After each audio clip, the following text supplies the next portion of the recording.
semua dan selamat datang di video pembelajaran sosiologi dengan saya, Agnes Metodikus Muardana, kelas 1 MA09, absen 2. Apa itu sosiologi?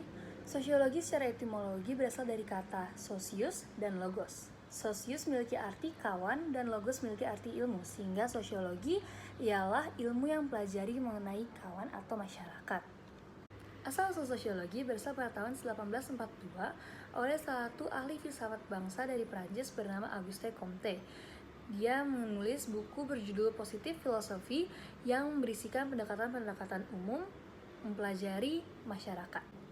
Sosiologi terus berkembang, salah satunya oleh Herbert Spencer yang membangun sistematika penelitian masyarakat dalam buku yang berjudul Principles of Sociology, dan juga oleh Karl Marx yang menghasilkan teori umum mengenai ketidaksetaraan dan analisis konflik. Semenjak abad ke-20, sosiologi terus berkembang di Prancis, Jerman, Amerika Serikat, dan juga negara-negara maju lainnya. Sosiologi memiliki ciri-ciri utama, yaitu 4. Yang pertama ada empiris. Empiris berarti sosiologi merupakan ilmu pengetahuan yang didasarkan oleh observasi. Yang kedua ada teoritis. Sosiologi merupakan ilmu pengetahuan yang selalu berusaha untuk menyusun abstraksi dengan hasil observasi. Yang tiga ada non-etis, artinya sosiologi bersifat netral sehingga tidak mempersoalkan baik atau buruknya suatu kondisi tapi lebih menjelaskan fakta. Dan terakhir ada kumulatif. Kumulatif itu berarti teori sosiologi dibentuk atas dasar teori yang sudah ada dalam arti memperbaiki, memperluas, atau memperhalus teori lama. Nah, dalam menjalankan penelitian atau observasi, sosiologi memiliki metode-metode tertentu, yaitu ada dua. Yang pertama kuantitatif dan yang kedua kualitatif. Metode kuantitatif itu mengutamakan keterangan dengan angka. Metode kuantitatif ini dapat diukur menggunakan skala, indeks, tabel, dan formula pada ilmu. Dan metode kuantitatif itu terdiri dari metode statistik dan sosiometrik. Sedangkan untuk metode kualitatif itu sukar untuk diukur dengan angka dan bersifat eksak tetapi tetap nyata di dalam masyarakat. Dan di dalamnya termasuk metode historis dan juga masyarakat seringkali dihubungkan oleh kebudayaan. Apa sih kebudayaan? Menurut E.B. Taylor pada tahun 1871, dia mengatakan bahwa kebudayaan adalah kompleks yang mencakup pengetahuan, kepercayaan, kesenian, moral, hukum, adat istiadat, dan lain-lainnya, kemampuan serta kebiasaan yang didapatkan oleh manusia sebagai anggota masyarakat. Dan Selo Sumarjan pun juga mengatakan bahwa kebudayaan itu merupakan semua hasil karya, rasa, dan cipta masyarakat. Kata kebudayaan berasal dari bahasa Sanskerta, yaitu budaya, yang merupakan budi atau akal.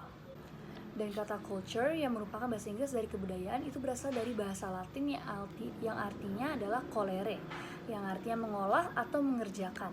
Sehingga dalam arti segala daya dan kegiatan manusia untuk mengolah dan mengubah alam. Kebudayaan memiliki unsur-unsurnya, yaitu menurut Cekukon dalam judul buku Universal Categories of Culture, unsur-unsur kebudayaan terdiri dari 1. Peralatan dan perlengkapan manusia, 2. Pencarian dan sistem ekonomi, sistem kemasyarakatan, kesenian, bahasa, sistem pengetahuan, religi atau kepercayaan.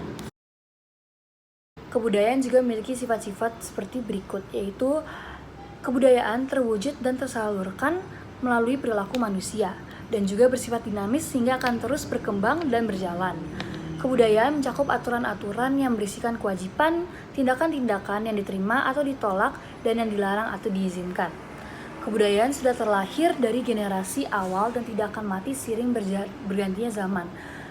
Kebudayaan bersifat beragam dikarenakan setiap individu berasal dari latar belakang yang berbeda. Dan yang terakhir, kebudayaan itu berasal dari perilaku dan kebiasaan individu, yaitu masyarakat. Di dalam kebudayaan ada juga proses akulturasi. Apa itu akulturasi? Akulturasi merupakan percampuran suatu kebudayaan dengan unsur kebudayaan asing yang berbeda, sehingga unsur-unsur tersebut diterima dan diolah menjadi kebudayaan sendiri tanpa menghilangkan budaya asalnya. Unsur kebudayaan dalam proses akulturasi ada dua jenis, yaitu tidak mudah diterima dan ada yang mudah diterima. Contohnya dari unsur kebudayaan yang mudah diterima itu unsur yang dapat mudah disesuaikan oleh masyarakat penggunanya. Dan unsur kebudayaan yang terbukti membawa manfaat besar bagi penggunanya. Yang terakhir juga adanya unsur kebudayaan secara fisik, seperti alat peralatan yang mudah digunakan atau dipakai dan bermanfaat bagi masyarakat. Dan untuk unsur kebudayaan yang tidak mudah diterima, itu unsur yang menyangkut sistem kepercayaan atau yang menyangkut religi. Dan juga unsur yang dipelajari pada taraf pertama proses sosialisasi seperti etika dan sebagainya. Contoh dari akulturasi seperti Masjid Menara Kudus yang memiliki arsitektur kebudayaan Hindu dan Jawa, tetapi merupakan tempat ibadah orang Muslim.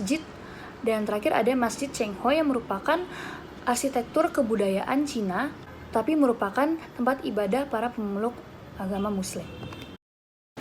Sekian video pembelajaran sosiologi oleh saya, Agnes Metadewi Kusumardana. Semoga video ini dapat berguna bagi saya dan bagi para penggunanya.